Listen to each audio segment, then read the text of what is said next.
place at the wrong time. Here it is, Evan. My dearest friend.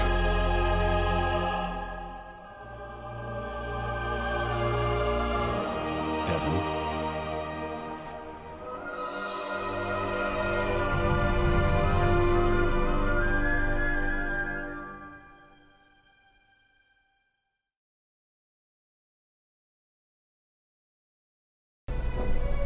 Hey guys, this is Dimitri Clinton. I'm a community specialist here at Bandai Namco, and I'm here with Steven Akana. He's a brand manager for Ni no Kuni 2, and we are checking out the Ni no Kuni 2 Revenant Kingdom demo that appeared at E3. We're just going to do a walkthrough real fast and show you some of the features, some of the gameplay, some of the boss battles, and just some of the cool gameplay mechanics in the game. So, Steven, go ahead and start us off. Yeah, I think what we'll do is, so the demo that we had at E3, it actually features two separate areas. For the demo, we really wanted to give people a chance to really just jump straight into the action.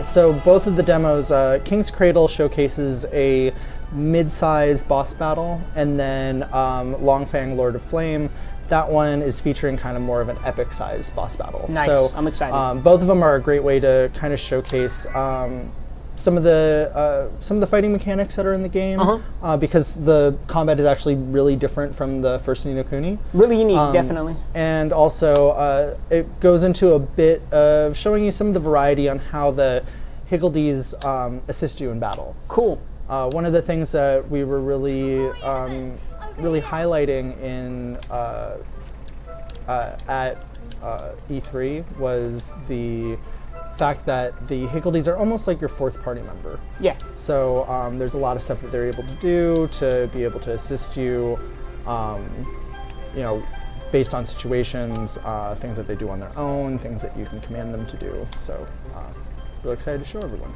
Rockin'.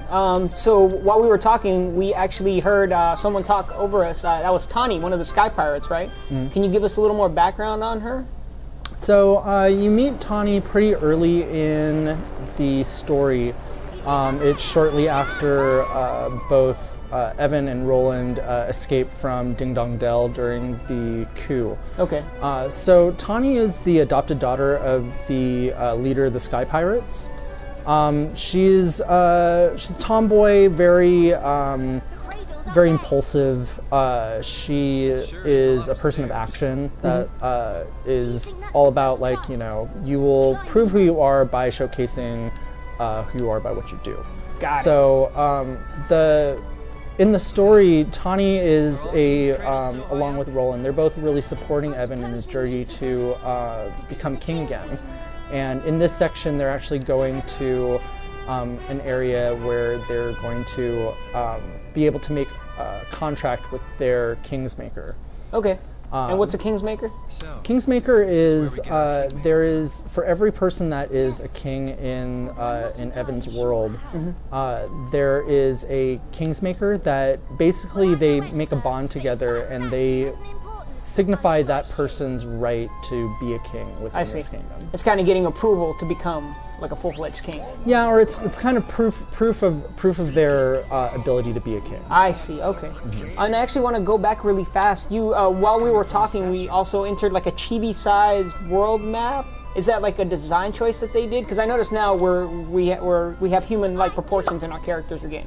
While we were on the map, we were kind of small, very old-school JRPG feel to it. So when playing the game, like, so there's two distinctive design styles that you're going to notice. Okay. One is the very anime-looking character designs that you see right before us right now. Yeah. And they appear when you're in towns, if you're in a dungeon, and there's also the other version, which is like kind of, it's an overworld. So in between different countries, as you're traveling to these different worlds, you actually drop down into this little chibi form. And within that world, there's, you know, instance battles and a bunch of other little little gameplay mechanics that appear. Interesting. So it's not just exploring. Yeah, it's not just exploring, and it's purposeful in that, you know, the design team, they wanted to be able to showcase that kind of juxtaposition of like these kind of lush, realistic world environments against this more traditional animation style dungeons that you're able to encounter. Got it. Okay, so design choice, nice. And I'm guessing this is the trial that we're going to have to face. Yes. So, and within this trial, actually, there's a couple different activities that you do, but for the demo specifically, it's fighting against this character, Dog. And he's one of the Kingsmakers, right? No, he is a part of the Trial of Courage. So, in defeating Fog, Evan is able to showcase his ability to be king. So it's a test of his courage and bravery. Got it. And there we have the Higgledies, those small little guys that have different, I guess, elemental properties that can be used to help you, right? Yes. So if you see like the fire Higgledies, they're throwing little swords over at Fog right now. The water guys are throwing some water attacks. So there's things that they'll do on their own, but if you see these Higgledies here, they're giving me an opportunity to be able to boost my attack power. Same with the Wind Higgledies. If they give me an opportunity, I believe they will give me a shield buff. It's very cool. Like if you're in that vicinity, that's how they work. I always thought you used like the right analog stick to control it, but no, they move on their own. Yeah, so they have their own sensibilities in looking at what's going on in the battles, and you can tell there's always a leader to each of the groups, and the leaders are kind of signified by they'll have like a little neck charm. Like if you look at the Wind Higgledies here, he has like a little right cape there around him, or on the fire ones, there's a guy who has a little bulldog collar. And they're called Higgledy Heroes. Okay. So the Higgledy Heroes are almost like the generals of these little groups. So they're like saying, hey, come over here, we can give you a little bit of assistance, and then boosted my attack power. That is some crazy attention to detail. I didn't even notice that when I played the E3 demo originally, that some of them have like a collars or a charm around their neck. That is cool. Can you customize these Higgledy Heroes, or they kind of just do their own thing? We don't have any information on customization for the heroes, but there's a lot of cool information that's in the pipe. So I think this is a great first outing for people to be able to get a glimpse at these cute little sprites and seeing how they interact with you in the game. Definitely. And if you saw right there, so when you press the R2 button, you can bring up your different skills. So there's physical attacks, there's magic attacks. But if you hold down the button when you're doing that, you can actually use the different Higgledies to add additional elemental buffs to it. So if I'm doing a regular special slash, it's going to just have physical damage like that. But if I go ahead and charge it, then I can start adding in fire, water, wind, and then when I do the attacks, actually I was doing a heal right there. Attention. And do you have to be within the specific Higgledy's vicinity in order to charge the attack, or you can do it from anywhere? No, they'll come towards you as you're charging. I see. But you do have to hold down the charge for a little bit of time. The longer you hold it, the more different Higgledies will start to join in. Okay. I'm really impressed by these graphics. The art style is just amazing in this game, and it just runs so smooth. It's going to be a crazy RPG once it's all done. I noticed there's like these blue orbs by your life bar there. Do you know what those do? So if you look up at the life bar at the top, some golden thing just popped out. Get back here. What is that? So when you collect one of these, it's when at certain points, if you interrupt the enemy that you're fighting, it'll give you one of these orbs that makes you super overpowered for a short period of time. So you see that gold bar that's up at the top. Yes. So that's showing how much time I have to actually utilize this, and you can actually chain it multiple times. So I'm like, oh, give me another one of those gold guys. So it can actually shorten the battles. Yes. Okay. It's one of those things that it's not required for you to be able to, like, you don't have to be able to execute them to be able to win, but it does assist you in getting through battles quicker because you're attacking with much more power. Got it. But going back to the blue orbs, so as you're doing physical attacks, you see those little gems that are above the life bar? Yes. As if I want to do a physical attack or a magical attack, every time I do that, it's going to cost me one of those little pieces. Okay. But I can refill those by going and doing some physical attacks against them. I see. Okay. And that's how. So it doesn't recharge over time. You actually have to perform physical attacks in order to charge those the spheres up. Yep. Got it. Okay. And it looks like you're almost done with this battle. The golden overpowered mode really helped you out. Yeah, and with this demo, we wanted to make sure that we were simplifying, since there's a lot of new concepts that we're showing people, we wanted to simplify some of the gameplay. So rather than being able to swap between Roland and Tawny, this demo locks you to just play as Evan. Okay. But in the full game, you're able to switch with your other party members on the fly. Nice. I was going to ask about that if I wanted to like switch to Roland. You're going down, dog. Wow. And there it is. Man, the character design is just ridiculous. He's so adorable for a giant enemy. Right?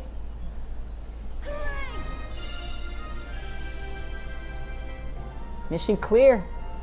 All right, one down, one to go. We did it, Evan.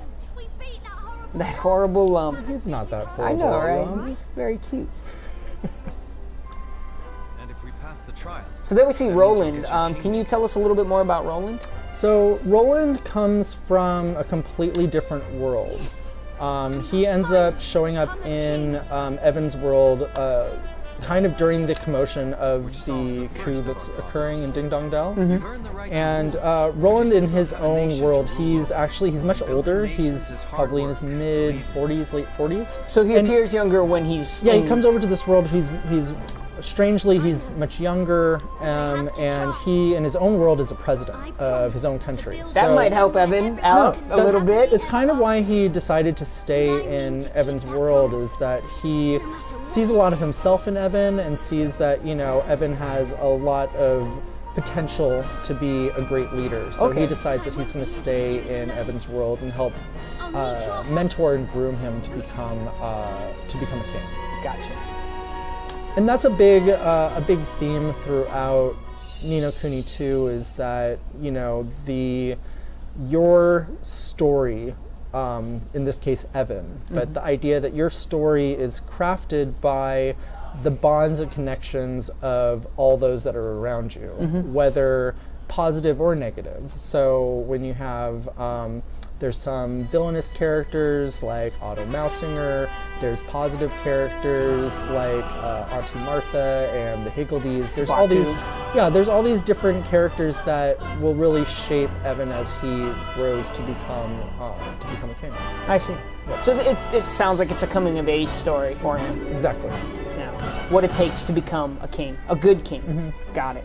All right, on to the next one, Longfang. I'm excited for this one. I've seen the opening cutscene. It looks amazing. I think we should just sit back and let people enjoy it.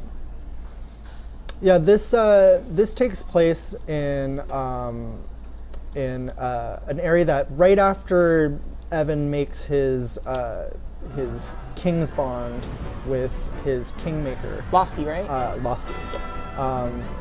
They end up traveling to this country called Goldpaw. And in this world, there's it's a casino town, and that's Longfang. He's the guardian or the kingmaker for that country. I see. Okay. And for some reason, he starts acting very aggressive towards Evan and his party. They believe that something nefarious is going on, so they end up having to take him on in an epic battle in a volcano. I saw that thing at the bottom, Butcher, Baker, Kingmaker. What is that? Is that just his titles? It's kind of just that, for people who've played the first Ni no Kuni, they'll be happy to know that the team that, was involved in the localization of the first game is also heavily involved in this one. So a lot of the nuance that they give to the localization is it's very similar and has that element of, even though nostalgia you usually don't play for games that are, I would say wittiness. Yeah, no, I mean it's something that's very unique to Ni no Kuni itself. Definitely. And then we see Lofty at the bottom of the screen. He's giving Evan advice, or yeah, he's a part of the party. So ends up acting a bit as a, you can almost think like a Jiminy Cricket. Like he's a bit of a comic relief. He does a bit of story narration and gives a bit of guidance to some of the elements that otherwise wouldn't really be described to you in the story. So he plays that kind of character. It's almost like I think of him as a character in a play, that their purpose is to guide themes and also provide that fun and comic relief. It seems to be a common theme within this game is for Evan to have guidance. I mean, you have Roland, Tani, they all provide a different type of guidance. It's really interesting to see that. And that's an interesting accent Lofty has. Yeah, I want to say that it's a Welsh accent? Yeah. For those that played Ni no Kuni 1, there was Mr. Drippy also had a Welsh accent. Is he related to Mr. Drippy at all? No relation. No relation. Yeah. Got it. So one of the things that I mentioned before about the Higgledies is how, given different situations, they might provide different opportunities to Evan. So in this case, there's you're in a volcano. There's a lot of different fire elements that you have to look out for, whether it's from Longfang himself or if it's from the volcano itself. So you are about to die. I think you need to heal up. I need to find those wind Higgledies need to help me out. Yeah, there you go. So the fire Higgledies know that if in this environment that it's that their power element is actually something that could be really helpful to Evan. So they will give you opportunities to be able to erect barriers that give you complete nullification from fire damage. Interesting. So I just saw a green orb or shield form around you. What was that from? That was from the wind Higgledies. So Okay. they're able to give you a buff that's going to help with shielding and defense. Got it. The other thing I noticed during this battle, it's very strategic. You can't just hack and slash Longfang. He backs up, he comes forward, casts different attacks. You have to really use all elements of gameplay here. You have to use the Higgledies, you have to use Evan. Yeah, the battles are pretty dynamic in that. Super dynamic. There's a lot of different things that you need to keep your eye on. Like in this case, the fire Higgledies are going to give me an opportunity to have a fire barrier, and I don't get any of that damage from breath of fire that he does. And those little fire rocks, they'll explode if you don't do anything about them. So yeah, that's what I was actually going to ask you about. Why are you destroying the fire rocks that come down? Is there a purpose for that? It will. There's the. Oh, I meant to do an attack there. There is the orbs to be able to do your special attacks. So not only is there a danger for having those fire blocks there where they can explode and they can give you damage if he breathes fireball at them, but it also helps you build up some of your orbs again. I see. This is a really tough battle. I remember playing it at E3 and I thought I was just going to breeze through. I was like, oh, they made this demo for E3 just so people could pass it. I got smoked so many times, no pun intended. It was, it took a lot of strategy. I can't stress that enough.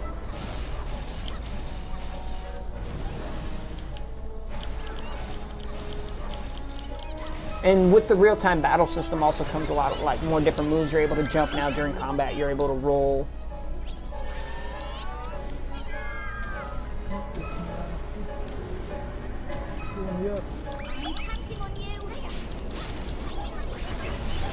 Once you take out those red rocks, is that what refills the blue spheres here? Yeah, if you see anytime I destroy one of those rocks, there's I think 3 little orbs will pop out. Gotcha.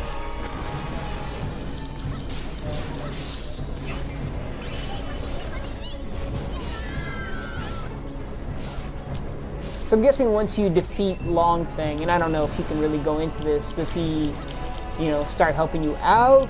Is he vital to the story? You're just gonna have to get the game And find out. Yep, I figured exactly. that's the answer you'd give me. Fair enough. There's obviously a reason for fighting him, so I'm sure we'll find out down the line. Can you talk about like how many different Higgledies are we going to get? Are we going to see more than what we see here, or is that another question where it's find out down the line? It's like I said. There's a lot of really cool elements about the Higgledies that we've yet to share. Excellent. Okay. But that's one of the great things about working in video games is that, you know, especially with something as wonderful as Ni no Kuni, there's so much stuff in here that we just can't wait to share with our audience. We've barely scratched the surface. Exactly. Definitely. Long Feng's design, is that like a... He looks like one of those Chinese dragons, like a dog, a lion? Yeah. Lion, I think it's a lion. It's kind of lion, kind of dog. Definitely a dragon. Mm-hmm.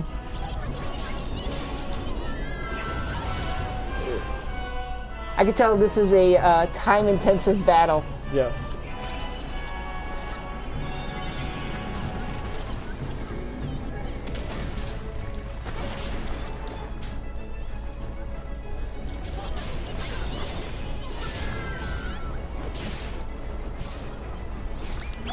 One other thing I've noticed is each of the characters have different weapons. I don't even know if I should ask this. Are you going to be able to equip different weapons on the characters? I'm pretty sure I answered my own question, and we'll find out later on. But I did notice that in the demo that they all have different weapons. No, and it's true that, you know, they have different weapons. There's different, you know, Roland has, he has a long sword. He also has a gun that he's able to use. Right, I did see that in the cutscene. That's what I was actually heading towards, was the fact that Roland, he uses a sword, but I've seen him in the cutscene with a gun, with a strap. So that's really interesting, bringing a gun into this world.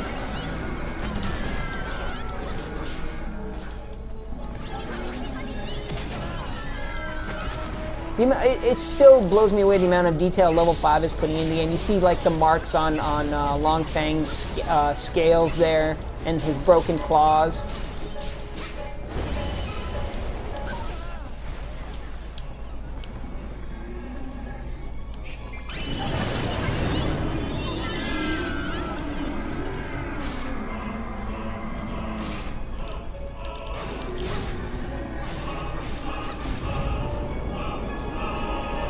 And even when Long Feng's at a distance, you're still able to cast spells and attack him. Yeah, you have magical spells that you're able to utilize, and with those as well, like same with your other attacks, you're able to charge them, throw multiple attacks in his direction.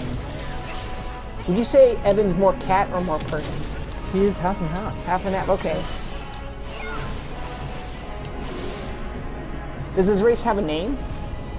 Or is it just cat people? I want to say it's catfolk. Catfolk, I think I've heard that, yeah.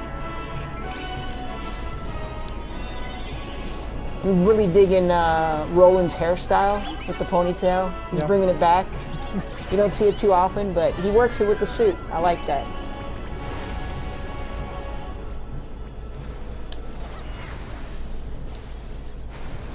And one other thing I've noticed is the design choice of the characters really brings out their personality. Like you could tell Connie's a tomboy. She's got, her two pigtails just sticking out. They're not like braided or anything. She's just wild. She looks wild.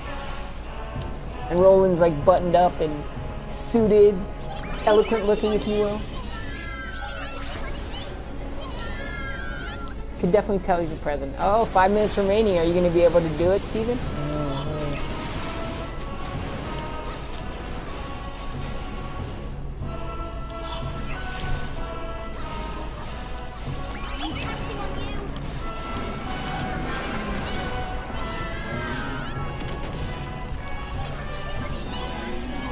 If you don't hear me talking, it's because I'm trying to let Steven focus on the last part of the battle. Like I said, it gets really tough, and it's hard for him to focus and talk to me at the same time. I'm trying to just see like all of the different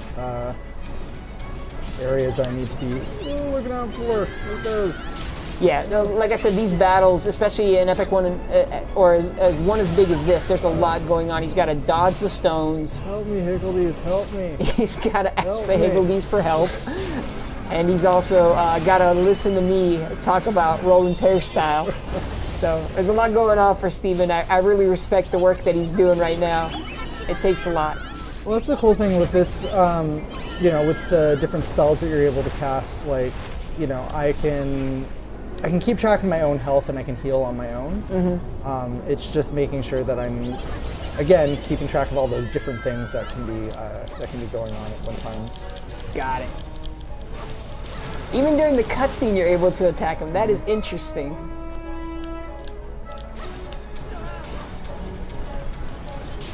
So what's strange to me is we were at Golden Paw one moment, and then like were we phased into another dimension, or is this still Golden Paw and he just wrecked it? It's hard to say. I guess it's a rhetorical question for myself because I'm pretty sure you don't even know that yet. You know, it just seems like he came down and all of a sudden you're here. It almost seems like it's his like domain that he lives in. 3 minutes remaining. I think you got this. I think you're able. I believe in you, Steven.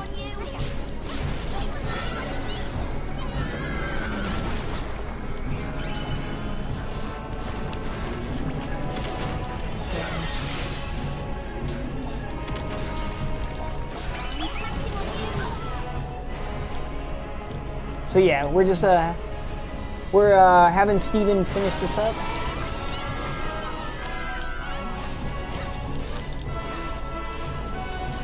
Almost done here. It's almost taken Longfang out. I believe he's gonna do it. I've seen him do it at E3. So as you can tell, not gonna be a easy game. I'm sure this ramps up. I'm sure this is a battle later on. But yeah, battles like this, it is a fully fledged RPG. It's like, you know, it may have a dare I say it, kiddie aesthetic, but there's a lot to it. And it'll ramp up and it'll teach you things. You're not gonna go in there blind just fighting Longfang from the beginning. Well, I think the one thing to think about is that, you know, the aesthetic is very much like most, when you think about most Ghibli style films or Pixar films, Disney films, there's something that's very ageless and timeless. I like the fact that you mentioned Pixar, where it caters to kids, but there's like a lot of adult jokes. So it's like it's for general audiences. You know, there's jokes that adults will get, but kids can watch it too. And I think this is an analog for that, where kids can check out the cool visuals and the cool, like, you know, animated art style. Congratulations, Steven. But adults will enjoy like the combat, you know, and the depth of the game. So there we go. Mission clear. I knew you could do it, Steven. I had faith in you.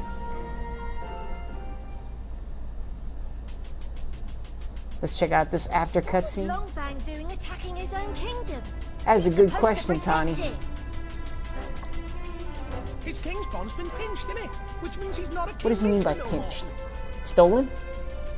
That's what you know, like I guess the Welsh term, pinched. I guess so. Yeah. If we don't get it back, and soon, your world's in big trouble. Roland, man, he's just a sharp dresser. I like the scrunchie. We have to do something. He's rocking that. Sure we do. Just Very unique character designs. Evan doesn't really have a hairstyle that I would rock, but he makes it work with the cat ears. I know it will be difficult, but if there's even a chance, Very determined looking as Evan.